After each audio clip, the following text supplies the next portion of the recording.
Isang beses lang tayo mabubuhay sa mundo. Kaya naman, dapat sulitin mo na ang bawat segundo nito. Gawin mo lang palagi yung mga bagay na tingin mo magpapasaya sa'yo. Puntahan yung mga lugar na gusto makita ng mga mata mo.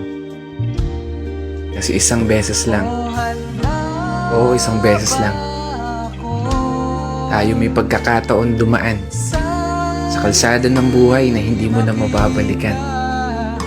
Dahil habang tumatanda tayo, meron tayong isang bagay na malimit na kakaligtaan. Yun ay maglaan ng oras para sa sarili nating kaligayahan. Kasi karamihan sa atin, puro trabaho na lamang nasa isip. Sa pagtulog na lang dinadaan yung pahinga habang namamasyal sa panaginip.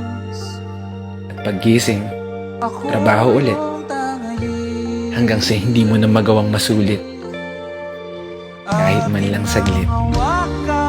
Yung oras na kay bilis pumipihit. Pero hindi ko sinasabi na huwag ka na magtrabaho.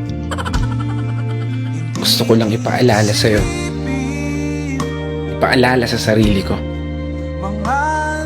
kapag dumating na yung araw na hindi mo na magagawang iakbang ang mga paa mo, siniguradong isa lang ang bagay na tatakbo sa isip mo. Sana pala ginawa ko lang yung bagay na gusto ko.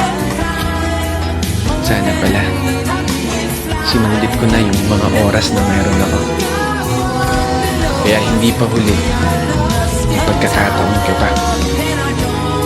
Hanggat hindi nagpaparamdam si Lord, wala ka pang dapat ipag-alala.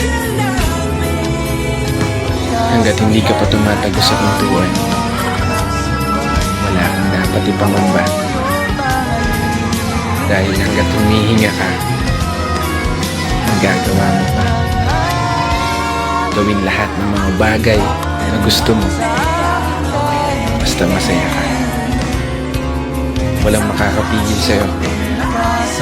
Buhay mo yan. Kaya kung umabot ka hanggang dito at patuloy na nakikinig, maraming salamat. Dahil gaya mo, ginagawa ko lang din kung ano yung pangarap ko. Minsan ako masaya. Sa paraan na to, magawa kong may bahagi sa iba. Kaya isang pagpupugay para sa lahat ng mga kapatid na motorista na patuloy sumasabay sa hamon ng buhay. This is your brother Matt for today's video.